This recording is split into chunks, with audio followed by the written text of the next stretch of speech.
Most of us are critical of ourselves occasionally, but if this behavior gets too frequent and you notice your self-talk being very rude, negative, and kind of beating yourself down on a regular basis, such that even after hours of an incident, you cannot get that feeling or that guilt off your chest, and you just wish someone could stop that internal dialogue that plays endlessly inside your head, then stay with me. Because in this video, I want to share with you the only hack that has helped me in regulating my own self-talk and make it almost positive massively.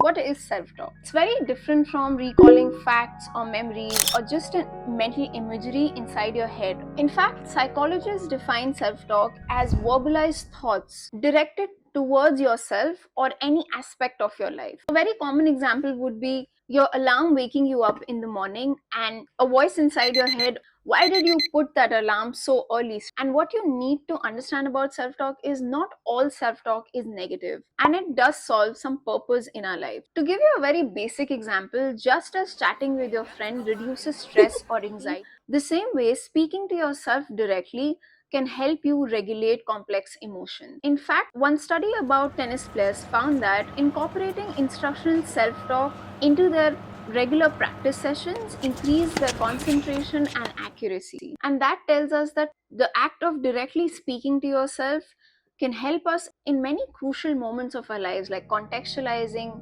planning, and just like positively speaking to yourself can help you through crucial moments of your life. Negative self-talk can harm you.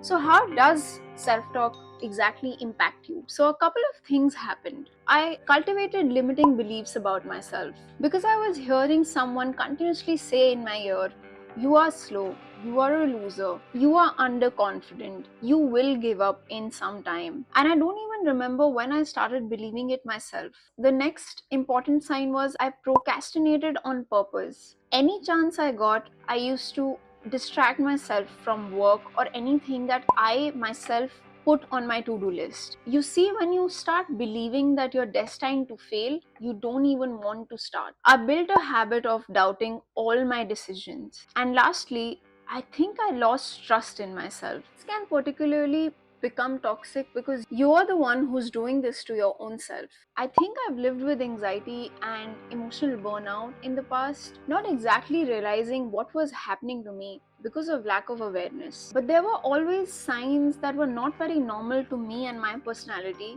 but I didn't sort of pick them up. Of course, that's depending on your particular situation.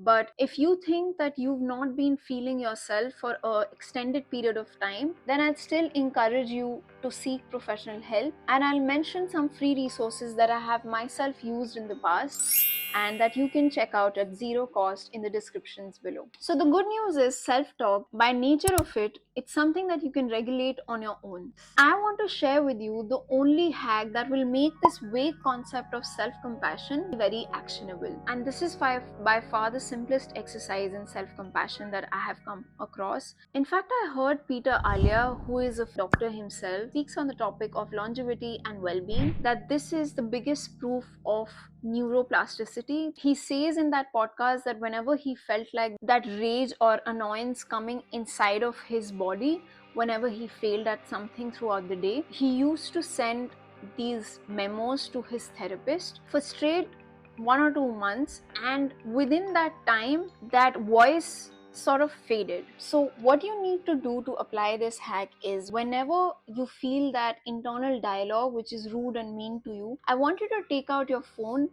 and open your voice memo app. It could be any small thing or big thing that is causing your self-talk to kind of get active and attack you. And now I want you to imagine that your friend has done that thing that you're critically looking at right now, and now you're only allowed to say things that you would say to that friend. So imagine, instead of failing to write that email to a potential new client, my friend Srishti has failed to do the same. What would I say to her is the only thing that I can say out loud or think. Srishti, I know you're disappointed and sort of tired at how many times you've not been able to get to this task. I know this is important to you, and it must feel disheartening to fail at it again today. Is there a particular part that you're struggling with or you feel is hard for you, you have written hundreds of emails before this. And if you're finding something hard, know that you can always ask for help. And if not, I have the confidence that, like in the past, you will be able to figure out what is blocking you. I'm sure if you give yourself time to process, you'll be able to get this done. And now I just want you to listen to what you've recorded, like you're saying that to yourself, and notice how it feels. So the idea is not to shut your self-talk, but instead make it kind.